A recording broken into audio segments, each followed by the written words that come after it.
All right. What is up, everybody? I'm Curtis, And I'm Dakota. and who are our friends here? I'm Lando, I'm Corey. and together we are. Okay, Winter. Authors of The Engineer's Mechanic, which Dakota and I both have here. We finished this, what, 2 weeks ago? Yeah, Already? I think it was about 2 weeks ago now. This month is flying by. June has been a busy month. Yes, and you guys are in town together, and we're able to squeeze in time to meet with us, so we really appreciate that. We're excited to talk with you guys. Yeah. But go ahead, tell us a bit about yourselves. Tell us where you're from and how you met and how Engineer's Mechanic came to be. Woo, that's a whole story. And Or whole- just pick one and go from there. it's great. First of all, thank you guys so much for having us. This was awesome. We loved your reaction and review of the book. We felt like it was funny, it was fair, and it was very intuitive and well thought out. So thank you guys so much for that. Yeah, so we met on Discord of all places. And that's a whole long story, but we started chatting it up and we never thought we'd ever meet. And then somehow I convinced her to, for the first time, fly all the way across the ocean from the UK to come hang out. And at some point during that negotiation, call it, Negotiation.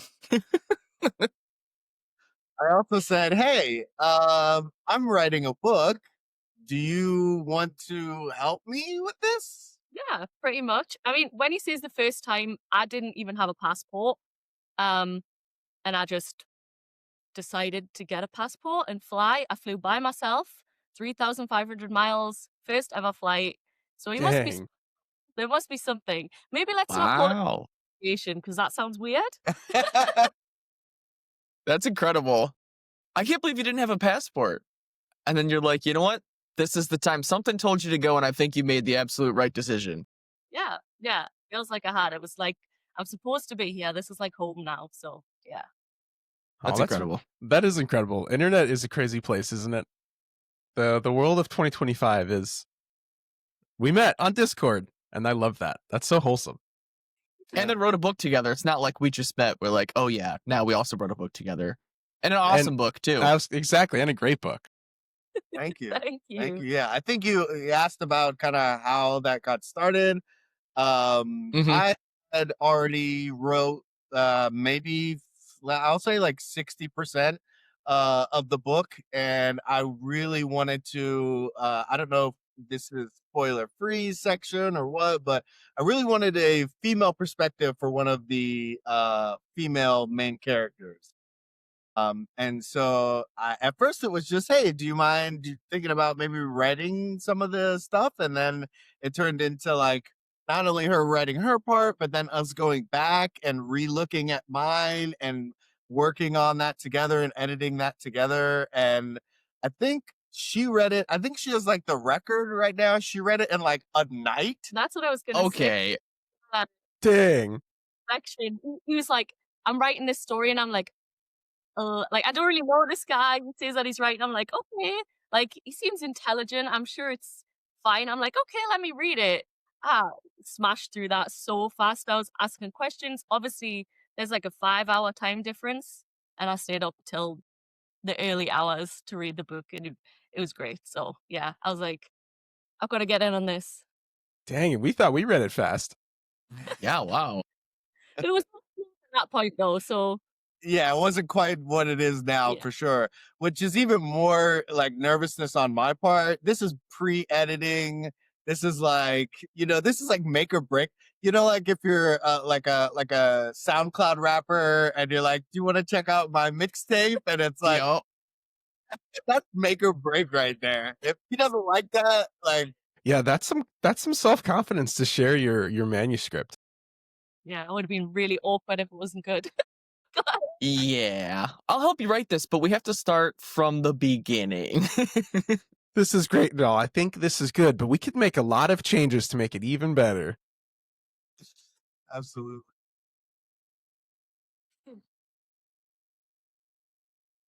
Well, I think now, post introductions, we can go into no longer spoiler free. So we will be talking about the book. So if you're watching and true. haven't read yet, guard your ears. But we're going to dive right in, I think. And I don't know when to ask this, but I really need to know about the pancakes. We could do it now. Let's talk about the pancakes. I keep thinking about it, and I was like, there has to be a reason this keeps getting brought up. I'm like stuck on this. I'm like, I got the red tape on the walls. I'm like, this means something. It's like the Criminal Minds like investigation with the red threads. Yeah.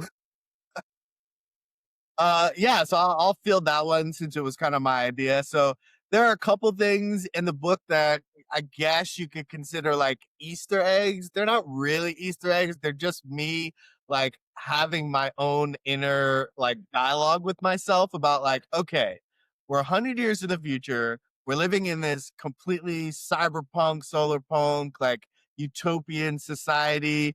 You would think that there'd be some kind of awesome, new, creative kind of food.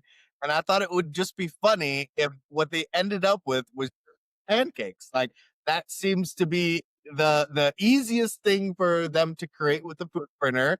It's one of the most versatile foods if you think about it. You can pretty much add anything but vegetables to a pancake. Mhm. So there, I mean, That's I'm sure true. add blueberry pancakes, banana pancakes, protein pancakes. The options are endless. And I just thought it would be really funny for it to be so futuristic, but them to, for whatever reason, love like one of the most ancient foods. I think humans have like, I think pancakes were probably like number 2 after like domesticating grain. You're probably not wrong. I love the choice, though. Me I love too. the food printer, too. I was like, dang, I could. Yeah, that was I really really cool. want one of those. Yeah. What was it again that goes into the food printer in World? Yeah, so that's an Yeah, interesting that's another one. question. Yeah, and I don't want to give away spoilers for book 2. That is intentionally a little ambiguous. Okay. But I would say that if you can reorganize matter at an atomic level, then it really doesn't matter what you put into it, because all you need are Is atoms. matter. Yeah. Yeah, exactly. Interesting. In the case of like Hypatia, she is basically eating like sea scum. She's basically eating like particles of whatever is left in the ocean. And in the meta cities, I think you alluded to. Recycling bodies. That's what I was just gonna Okay. ask. I'm like, I think I remember hearing something about algae and recycling bodies here, and I was like, I don't remember exactly. I couldn't like go back and find it, but I'm like, I mean, it's resourceful. It works, but those It's- make those pancakes a little bit Harder to or- swallow. yeah, a little bit harder to swallow. A little bit more syrup is needed. Yeah. Add some whipped cream to it. Yeah. 3D print some whipped cream so you have some recycled body to go in your recycled body. I believe there's a line that's like, one man's trash is another man's dinner. We kind of flip that phrase, and it's like, think about it too hard. It's not so bad, but if you guys, like you just did, ask like specifically what it's made out of, yeah, Just don't ask. just don't. Yeah, Yeah. just don't ask. Yeah, that's like the McRib, right? Oh, yeah. Exactly. If you don't think about it too hard, and sure, it's great, Mhm. but if you Yeah. ask, then you have to look into it and you find out that it's not even meat. Yeah. Not every exactly. curtain is meant to look behind. I think sometimes the curtain's there for a reason. Exactly. Yeah, No, I was just gonna say, I feel like that's a perfect example of the difference in our writing is the way that we wrote about what goes into the food printer. I'm very horror trope, very dark. I often go a little bit too far, and Lando's like, maybe let's kind of like YA, like new adult. Let's maybe not go that gory. I'm like, come on, let's make it dark. Let's So do it. Yeah. He was like, oh, like sea scum, and I'm like, bodies. Bodies. I think it was a good choice for both. I do too. A scary choice, but a good choice. We like the dark and realism aspect of it too. Thank you. Yeah, I think I don't know if you guys have planned to go into theme, but I think that little microcosm of a conversation is very much a big theme in this book, where it's like, we can find out, but do you want to find out? Like, do you want this information to be readily available, or is it sometimes better to kind of live that dream? Yeah, I think Yeah. that's kind of the theme with like the compendium as well, right? That do they really want to see behind the curtain? Do you want to know that they're controlling you or subtly influencing you to be mindless little drones, or do you just want to live your happy little life? Yeah. I'm curious, what is your answer to that question? For the book, for real life, for the themes of the For, how for, for specifically? if you lived in the Meta City and you had lived there your whole life and you were living this great life, but you were subtly being controlled, would you rather know? I guess now that you know, it's a different question, but would you rather know? Would you rather live in ignorance? Yeah, that's hard. I feel like if I'm happy, so like if I'm not like an outskirts mechanic who's living like a life that requires actual like pain and suffering, but I'm like happy and living it easy, I don't think I would care. But obviously if you know, then I think it changes your perspective. So if I know on a like emotional level and I actually understand, then yeah, I think that changes it. And it's like, wait a minute. I don't want to be controlled. I want to make my own decisions. But if it's like if the fourth wall doesn't shatter, I think I'm happy being a little cog. As long as I'm Sometimes actually ignorance is happy. bliss. Is that for both of you? Are you both deciding, hey, Ren, probably don't release that compendium? Is that what I'm hearing? If I was Ren, I would probably release it. But if I was just a guy doing a thing, watching all these robots fight, I'd be like, don't release that. I'm Yeah. here. I'm vibing. I don't want to, because that's going to change everything, right? Now they're going to have to think for this. They're all going to have to get a job. Like, they're like, you just sold me there. I don't want to do that. That's Yeah, it's about comfort and ease. If I'm comfortable and things are good and I don't have to work hard, then maybe I was happy with the curtain closed. Yeah, then you find out it's comfort at the expense of others. And your answer Yeah. changes. Ignorance is bliss. Out of curiosity, did any of you guys finish Naruto as a series by any Yep. chance? I have read it multiple times. Okay, so Madara's grand plan. I don't know if you're familiar. Remember Yeah, what that? with the infinite Tsukiyomi in the tree. That's basically, yeah. That Okay. was. I cannot lie that was an inspiration. There you go. I didn't even connect to it until you mentioned it just now. But yeah, it's like in the tree, they'll live these like perfect lives. They can be whoever they want to be. They can never suffer, but then they're being farmed out for their body and resources and nutrients. And It sounds wonderful. I, for one, am a fan of our overlords here. So you get Yeah. I'm pretty entertained by that answer. If I'm in Meta City, don't release it. But if I'm Ren, yeah, release. And right. that's the human experience, is very much having to hold contrasting ideas in your head simultaneously. Mhm. And I think one of the issues, I'll just say, not to get like super political, is that some people can't do that. Some people can't have those nuanced conversations. Yeah. It's very much like, I'm very much on this side and I'm immovable, and anything that is a contrast to what I'm thinking is just removed from the equation. Yeah, I I think don't that's got really far-reaching. I think that's got really far-reaching consequences. Maybe they're not the right word on our society, but like in the way that we interact on a day-to-day level, people don't know how to coexist with people who have different viewpoints as them. People don't know how to adapt to learn different viewpoints. It's both openness and rigidity in one go. It's like, can you still? I don't know. I feel that's always my to get a little subvert the topic. That's always my battle cry, is like people don't know how to talk to each other anymore. We feel like we can't talk about anything real, and when we talk about real things, it's like, well, I can't like you anymore because your thing If is you not what I disagree have. with me, you're wrong and a terrible person. It's like, well, I don't know about that, but And that's how books make us look at real life. look at us go. But I talk about it all the time, and this is a total tangent. I really like doing that through worlds that are not real. And I have a harder time doing that through worlds that are real. And when it's like takes place in modern day society and I have to look at life, I'm like, I don't know. Maybe it's my own personal flaw, but when I'm looking at like a real world scenario, I'm like, but that's not fun. I could just see real world if I go outside. That's why we like fantasy. Take me to the meta city. Yeah.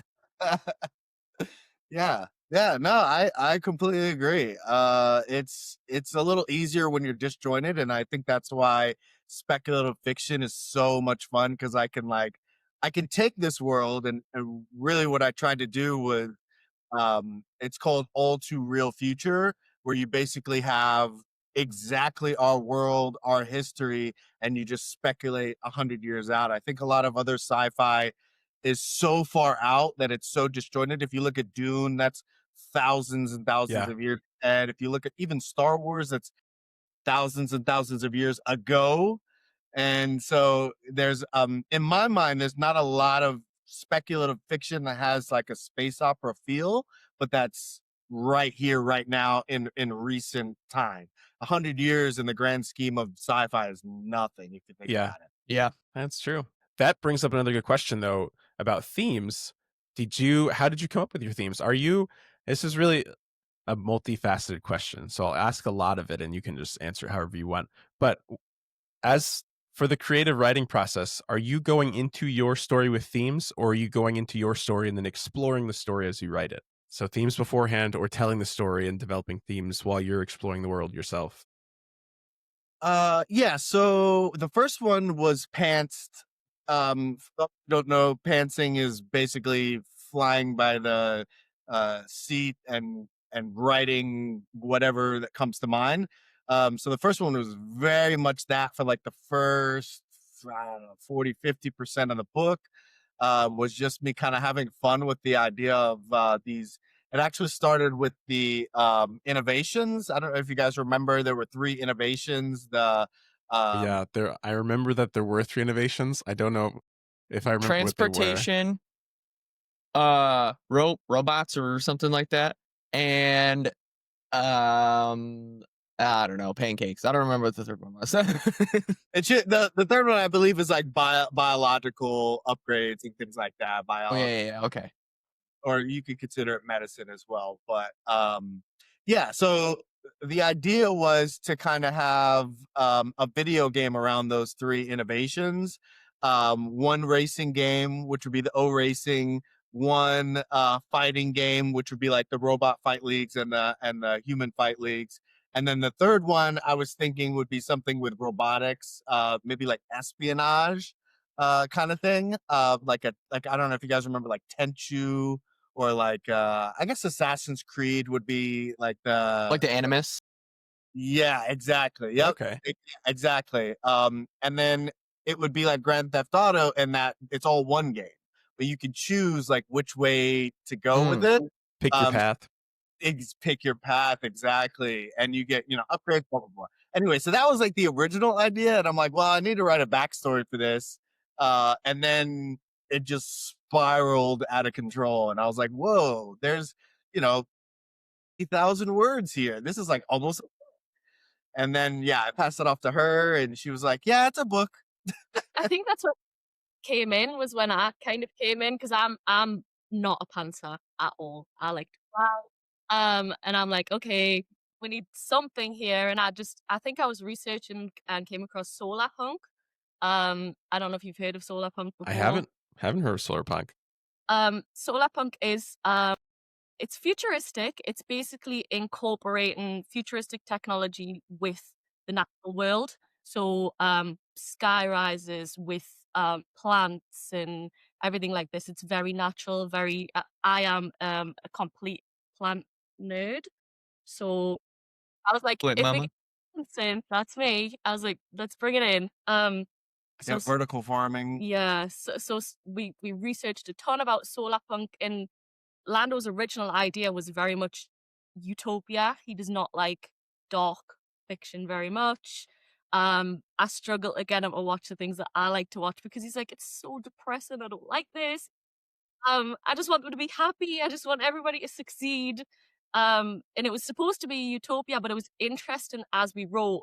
It did not. It did not end up as utopia. It Which I just, feel like is how utopia is typically yeah, how it typically works with utopia, right? yeah. But I think he just didn't want it to evolve into that, but it did, and it Don't ended up. ruin my world. It wasn't my fault. So Funny what are 'cause oh, I was just gonna ask while we're there, Corey, what are some of your favorite media like genres? Or you said like horror, but like what type of horror do you like? Any books specifically or shows? Books, not so much. I do like horror books. It's interesting because I've always been a reader over a TV show or movie person, but I'm terrible with names. I will just read, and I'm a very fast reader. I'll just pick up a book and read it, and then 2 days later, you can ask me what it was, and I couldn't tell you what the name of it was. I'm just like, it was great. So like horror manga. Um, but I have this side where I do also like Disney. Um,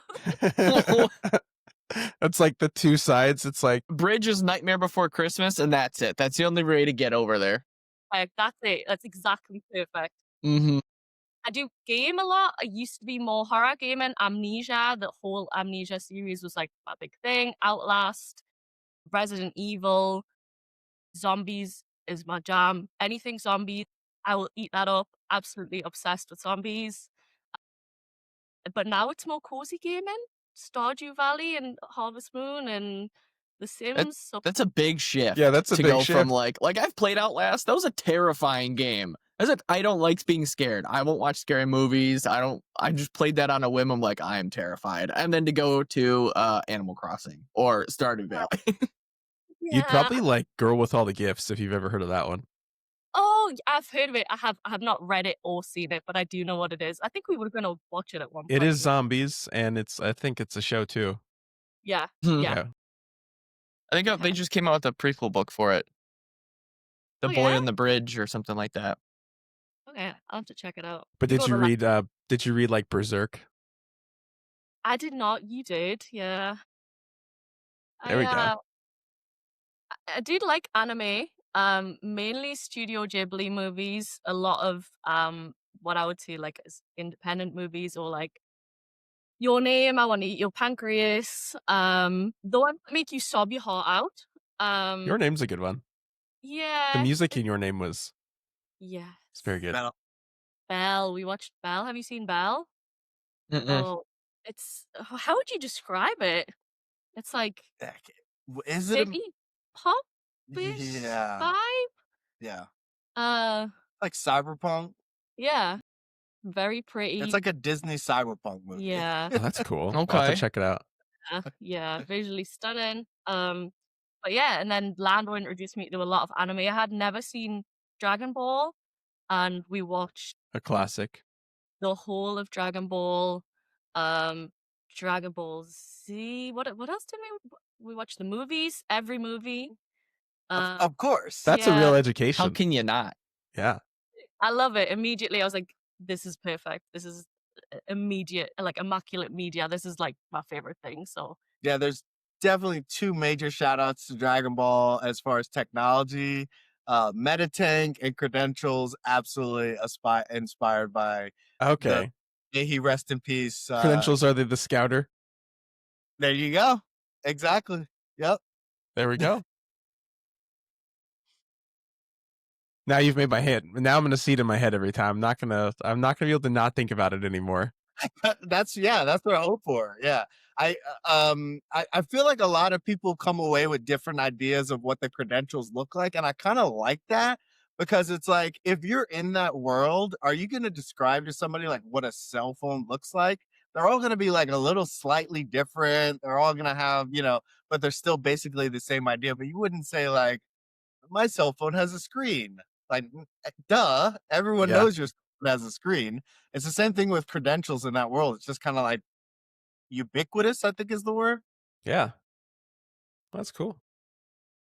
Now, if you could take something out of your world, technology wise, and have it as your everyday use, what are you grabbing? I think I was torn between the food printer and the Meditank. Because I'm very much this sounds like I have a huge ego, but like I think about other people first, but I wasn't thinking about me. I'm like, if I could bring an invention out, what would change the world the most? I'm like, okay, we could feed people or we could heal people. And so I was torn between both, but I think I sided on the side of the Meditank because it heals everything. Even if you have like a stomach ache, which is annoying, and you just want to get on with your day, just like hop in the tank for 5 minutes and you're fine. I think that's great. So yeah. I remember, I think it was Ren. He goes, I had like a kink in my back from sleeping on the ground, and I was in the tank, and I feel so much better. I'm like, wow, we can cure that. Like, I need that just for like So you every start night sleeping after in the tank. I wake up like this. Yeah. Yeah, that's not where my mind went. I'm more selfish, and I probably would go for like the credentials or the like the simulation room and how they were able to make things with it, and they incorporated that into the fighting later, like their intros. That was Yeah. really cool. Yeah, I think you can look to Star Trek or any of the many versions of the Hollow Room, but it was super difficult to try to break down the science. What I realized is that like those shows they kind of hand wave away a lot of the science on how any of that could work. Mm-hmm.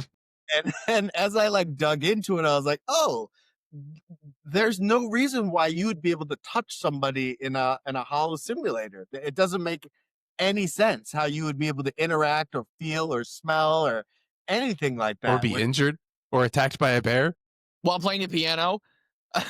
So you're going to learn to play the piano, Curtis. How else? I tell you what, I am not learning to play a piano anytime soon now, if that's what it takes. It's just not for me. That's like you learn the music scales and then bear attack, like right out. It's important to be very multifaceted when it comes to your musical abilities. You have to be able to play in all environments. You never know what's going to happen. Please. Absolutely. This is the kind of stuff that I have to think about, like when coming up with these ideas. Like, okay, what's the biggest land mammal that could possibly attack him? What Mhm. you know, and that's where the ram came from, which was like super random. But I was like, what's the most random thing that I could think to attack him at this point? Mhm. Speaking of the animals, though, I think I remember you said most animals are most animals gone? Yeah. Sad. How is it utopia if all the animals are gone? It's a dystopia now. That's exactly what happened. Well, the other thing is, there's a lot of like headcanon stuff, but if there is no need to, mass produce animals, that's just a huge amount of animals right off the bat that are just unnecessary for that ecosystem. Insects flourish though. The insects they love the heat. They grow big and Giant scorpions. yeah, giant scorpions.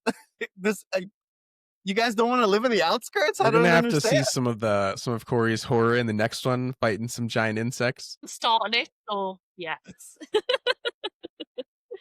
It's jumping straight into horror. What did the timeline look like? When did you come up with the idea, and when did you start writing it? And when was it like, okay, now I'm really gonna we're gonna publish this? What did that all look like? So I think 2018 to 2020. When would you have read it? Oh, You're on the spot. Here you go. Don't mess up. Dang. 2022. 22. Yeah. I knew that, of course. I definitely. So yeah, so 4 years of just festering and jotting random scribbles down. And then she picked it up, and then I think we were released in 2024. So yeah, she fast tracked you. She definitely fast tracked. Yeah, she like I said, or like she said earlier, she's definitely like, I need a plan. When are we going to release it? Like there were times where she didn't write for quite a bit, and I was like, the deadline's coming up, and she's like, trust me, I got it. I got it. If I have a deadline, I'll get it done. Yep. I was like, okay. Trust And the then process. Yeah, exactly. And then the deadline came around, and she was like, done. And I'm like, oh, That's how I am too. I don't get things done if I don't have a deadline. No, you need need that bear behind you while you're playing the Yeah, piano. To it's sit you down. true. Curtis, I think the problem is that you don't play piano. If you played piano, I don't play piano either. But I feel like if you played piano, you'd think I need to be attacked by a bear. I would. Yeah, if I ever pick it up, I'll be like, there's no eagle like dive bombing my back right now. I don't know if this is just worth it. Like, Beethoven didn't have any bears attacking him, so like imagine if he did, how much better he would be. yeah, I don't know. How did he lose his hearing? It's all coming together. It's all a part of the process. I love that. So I was going somewhere with that, and I forgot. The Cyberpunk 2077 game world, when did that all come in, and did you have any inspirations drawn from that? Because I think we briefly talked about that in our DMs. Yeah, surprisingly, I've never played that game until way after the book was created. I had heard of it. I know it. I watched the Cyberpunk Edge Runners anime, and we love that. But most of the cyberpunk influence that I'm familiar with comes from like Akira, the anime, or like Ready Player One, Okay. or just that general cyberpunk aesthetic. Like I've seen pictures of stuff and that kind of futuristic element. I think a lot of my inspiration comes from the movies where things aren't complete dystopia. So if you look at like a movie like Fifth Element, I'm gonna run through a couple and see if any of them sound familiar, but Demolition Man is another one. Yeah, I'm dating myself completely. Fifth Element, I guess. The Matrix is. I mean, Matrix for sure. I've seen the Matrix. Yeah, that's a little bit darker. I'm trying to think about fun, positive, and see, this is the problem with futuristic sci-fi. It's rare that you get like a happy, fun story out of it. Yeah. It's almost always Terminator, nukes, I mean, fire. even Night City is not like a utopia that's masked that's got like undercurrent. It is just a place where like you go to die. Like you either live long enough to become famous or you go out in a bang. Exactly. And so I think that's another major inspiration for the story, is trying to find this like nostalgia from my early childhood watching movies that you guys have never heard of. Trying to find that like that fun. I don't know if you guys felt this way, but a lot of what I tried to do was like natural comedy and banter, which is another thing like I don't think you're gonna find in like a Dune or like even like a Red Rising. It's there are funny parts, but that like natural banter that's very character driven, I felt like is missing in a lot of the sci-fi I read and a lot of the sci-fi I watch personally. Yeah, I could Yeah, definitely see no, that. it definitely makes it more digestible. The like real conversation back and forth between the characters, and I think it makes the prose go down a bit smoother as well. The Yeah. characters seem more real when that happens instead Yeah. of like, I'm this huge badass guy and I only do badass things. It's like those people don't really exist type thing. Or now you have real people doing like Yeah, you build a extraordinary connection things. to the characters.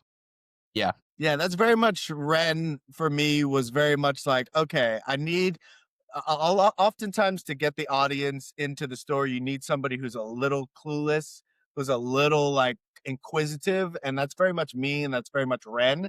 And so Ren throughout the story, he's the reluctant hero. He's like, wait, what's going on?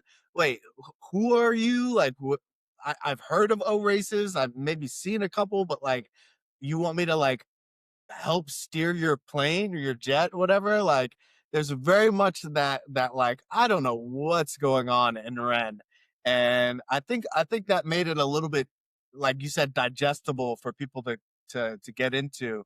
Um, and especially like in the beginning of the book, I know you guys mentioned the first couple chapters, trying to figure out who Ren and Migo were, but I think once you guys got past that, you realize, oh, okay. Um, I love in your review that you said is like, we don't know Migo, but we know Migo. Yeah. Like we know a Migo. I'm certain that we've all run across a Migo in our lives, and that was very much like that's one of the only characters that I based off somebody that I kind of knew, but as like an archetype. Like I know this kind of person. I know what this kind of person would say. That kind of thing. Yeah, that was going to be my follow-up question is who in the book is inspired by who in your life? Or were they all organic? You created them all from nothing? Did you have any? I don't think so. Honestly, I really don't think so. They just as much of a planet story, but not necessarily the characters. And Lando was quite nice to allow me the freedom to just add characters, and I'd be like, by the way, I'm adding like 3 characters. He's like, okay. So he just came as I wrote, and the personalities developed as I wrote. I'm sure, like Lando with Migo, there is people that I could compare that I know that I like them, but I wasn't a direct inspiration for anybody that I wrote. Was there anybody that you were writing that you found like the easiest to write? You're like, I relate to this character. I'm flying through this, or maybe not easiest, but your favorite one to kind of like dissect and put on a page. Taja's my girl. I know you probably pronounce it Taxia, by the way. Do you? Taja, yeah. I think we try to keep the names as simple as possible because we're both very much, when we read a book and we can't pronounce a name, it's like, blah, blah, blah, walked in the room. I'm not going to try and pronounce that. Taja's my girl. I always write her perspective. I don't necessarily relate to her, but I find her very easy to find her voice. But as far as my favorite for writing, Tony. I love Tony. He came out of nowhere. And he just developed into like this sweet guy. He was like a little rough around the edges, and he's like the sweeter version of Frank, and I love him. That's actually hilarious because my pick would be Frank. Frank was there. Yeah, I loved Frank. He's just so easy to be around. I guess I'm getting old. I don't know what it is, but like Frank came so naturally, that voice. Like Ren is definitely my boy, but like Frank's like, yeah, Frank's gonna be right 99% of the time. If Frank's talking, he's probably right. Probably should have sold the droid. Everything everything better now. But Now I here need we to are. reread all of Frank's parts with that in mind, so I can just see if there's like what like read between the lines there is. Like everything Frank says is right. What's going on here? There's another little Easter egg if you pay attention, and I think we might mention it in book 2, but there's a scene where in the boardroom meeting where the boardroom gets like blown up, right? And these rebels who have like bazookas or whatever, or rocket launchers, and they get away or whatever. And then later, Tony is like, yeah, Frank almost blew Zelius up one time. And if you put those two together, the tech Oh, was the one in the boardroom, like hologram. Yeah, Frank's I always missed it. there. I did not put that together. That's so cool though. That's cool. Yeah, And then he pseudo raises Zelius's clone. in that, yeah, that tends to be how things go. Yeah. That's pretty End up cool. raising the children of the people you tried to smurder. So Well, when you put it that way, I Although feel I- we'll do Go your ahead, go ahead. question. Mine's a lot shorter. I feel like I have to ask how old you guys are because we keep talking about older media and you keep saying you feel old. So now I don't know if I should feel old or if I should feel young. my birthday is coming up in like 2 weeks, and I think I'm turning 38. Yeah. Okay, thank you. I'm not the math one here. Yeah. Do I turn 20 or 29? Who knows? Who keeps track of your age after 25? I It turned kind of 20, just is a blur. yeah, 28 or 29 on the 3rd of July. Okay. And we're both 29. Nice. We both turned Okay. 30 this year. Yeah, Anyways, okay, True. now that that's out of the way, you do have more media on us. I was like, I think maybe I'm just uncultured. It's like maybe I just don't know what these are because you in your childhood was better than mine. I don't know. No, but it's interesting to that point because I think because I am slightly younger, because I grew up in the UK, obviously the media is different there. When you talk about influences, there's stuff that comes after that we end up with comps for. and I was just like, have you heard of like Under the Dome? When he talked about domes in the books, and he's like, never heard of this. And I talked about Under the Dome. There's so many things that come later that is like a combination of our known media that you can relate so easily to different parts of the book. So it's interesting. As much as you try and create a unique story, there's always going to be something you can compare every single part of the book And we were to. just talking about Yeah. that in one of our recent reviews. We were like, everything, in a sense, everything's been done, but like there's still like new and unique media. Yeah, it's just the way you put it together. Yeah. Mm-hmm. Speaking of media too, have you guys ever heard of F-Zero? This is one of the major inspirations for. I figured it was. Yeah. In fact, I've been like kind of flirting with just talking to like video game designers, because the amount of people you meet through TikTok is just crazy. Like, Yeah. It's crazy.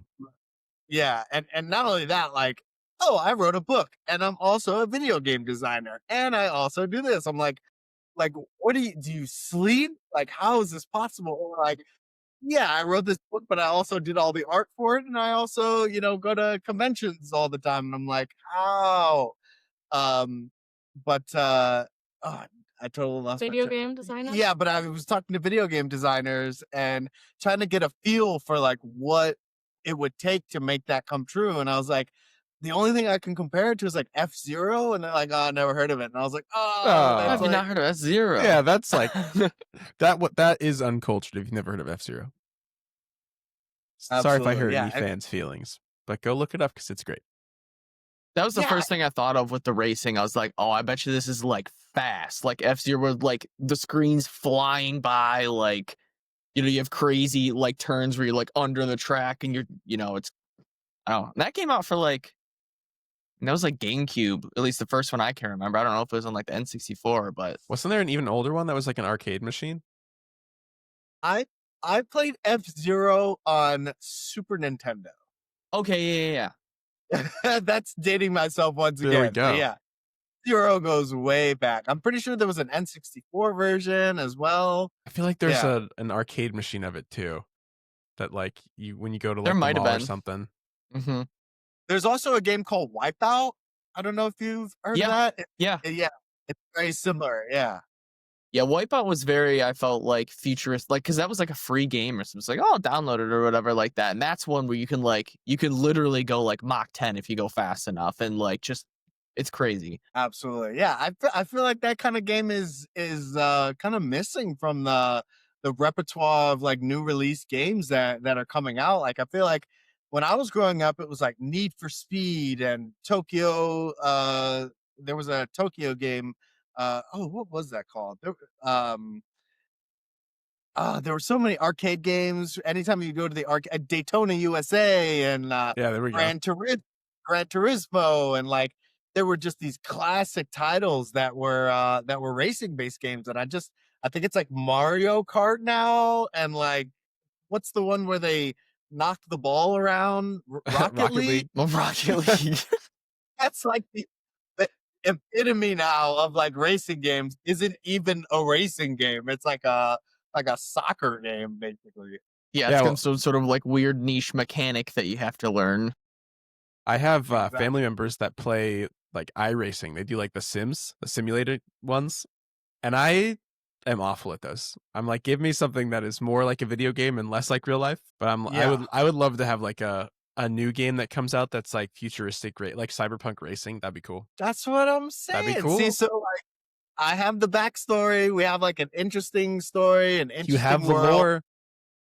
The lore. That's the first part. So if it blows up, that's my first thing. A lot of people say it's like a great visual medium, that it would look good as a movie or an anime, and I'm like, yeah, but I want to race.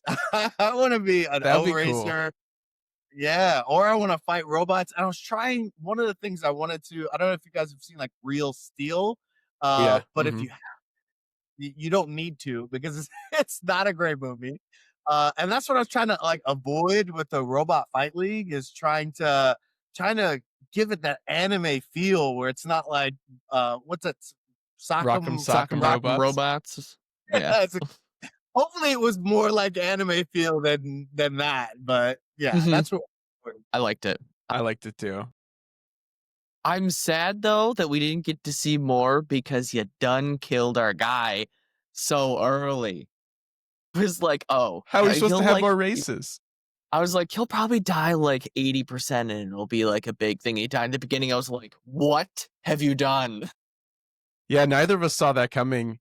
And I unfortunately didn't warn Curtis that we were talking about it in DMs. And it like on He spoiled it. it popped up on like he got a notification about a character death on his phone from us talking about it. And he was like, "What have you done?" And I was like, "I'm so sorry. I didn't think it was gonna pop up like that." It was like 2 chapters behind, and then I saw it, and I'm like, dang it. It was my own fault, but I was like, oh, I should have known not to look. No, it's hard. The temptation is always going to be there to be like, "Ooh, what's this talking about?" Yeah, what's going It's on? Yeah. You said you didn't see it coming, neither did we. No, that was Did you? no. That's there's 2 interesting things that happened with this book. One of them was the Xander death. The other is just Hypatia as a person. Was very strange to write because I didn't know Xander was gonna die. I didn't plan for Xander to die. I had great things in mind for Xander. I like Xander as a character. Dang, I like me too. crazy. Waiting for the reason why you killed him then. If he was Just not like It was out of my hands. Like it seriously was. Like it just kept and I'm like, wait, what's happening here? Like I remember questioning myself, like, what are you doing? What's happening here? And the same thing is true for Hypatia. Like Hypatia is one of these characters where I was just like, I have no relation to like this isn't how I think. This is like it's so weird to try to get into the mind of somebody who is absolutely nothing like you. Like to just reprogram your synapses to be like everything you think that this character should do, just do the opposite. Like none of what you think about this character is going to be true. And I think I tried to set her up as, and I did. I had her in mind as being this like princess like figure, this sweet and loving person, queen. and then the queen, yes. And then I met her, and I was just like, "Why is she so mean?" Is it's very weird experience. I don't know if you had that experience with any. No, I was just gonna say add on about Hypatia. Hypatia's interesting to me because we do tend to. I mean, Lando wrote his part, which was Ren's perspective, and then it switched to Tata's perspective, which was mine. But when we edit and go back, we write our own characters' voices, and then the side characters we kind of do together. But Hypatia was one I think we really did together, and we really can both get into her voice. But it's so awkward to do. Like it's just like she's so mean. Why is she so mean? I think I made like a joke at some point, and I'm like, that was kind of nice. I liked Hypatia a lot, and I thought she was nuts. I think I told I you did too. guys, I and really I definitely enjoyed it. told Curtis, I was like, she's crazy. She's straight up crazy. Yeah, we had a lot of beta readers. Frank and Hypatia and K2, I think, would be the top 3 characters, which is hilarious because they're not the main characters. Everybody loves a good like sidekick though, like K2. It's like, Sam and Frodo. Everyone loves Sam. No one's gonna say anything bad. And I loved K2. Yeah, did you guys not to flip the mic, but did you guys have your theories about K2 going into like after he was introduced, like what he was or who he was? Or I feel like a lot of people speculate about K2. Yeah, I'm I just didn't curious. have any specific speculations, but I was like, he's definitely more than meets the eye. I was like, this is not like nothing. But I also thought that was like a common theme with like other, I'm trying to think of something, but I feel like there's like, like Star Wars, like you find the droid and the droid's not nothing. It's going to be important. Yeah, I thought, because I think it's so similar, like K2, R2, like my brain was like, all right, Star Wars. But I was like, he'll be like around. I think he's going to be more of like a combination of like C-3PO and R2-D2, but like be like an actual character instead of, here's a droid when you need something type thing. It's like, here, I'm actually here and helpful and I have a personality, even though I'm a robot. But I really loved his like carry mode too. Like I kept thinking like you just right into a briefcase and carry him around. I like that. I kept picturing the like Iron Man armor when it's like like the one that he has at the racetrack where he puts it down and then it puts it on. And it's like carry mode and it's into a briefcase. And if that's a F1 racing, that was absolutely. I had to do so much research on F1 to try to like mimic a sport that made sense for O racing. I did not realize like all the other stuff that happens in F1, like their test runs and like the qualifying times. I just thought they said go and that. But yeah, so I had to do a ton. But it's funny that that suitcase mode is on an F1 track, which completely Yeah. inspired the O races. Well, I think it was a good touch.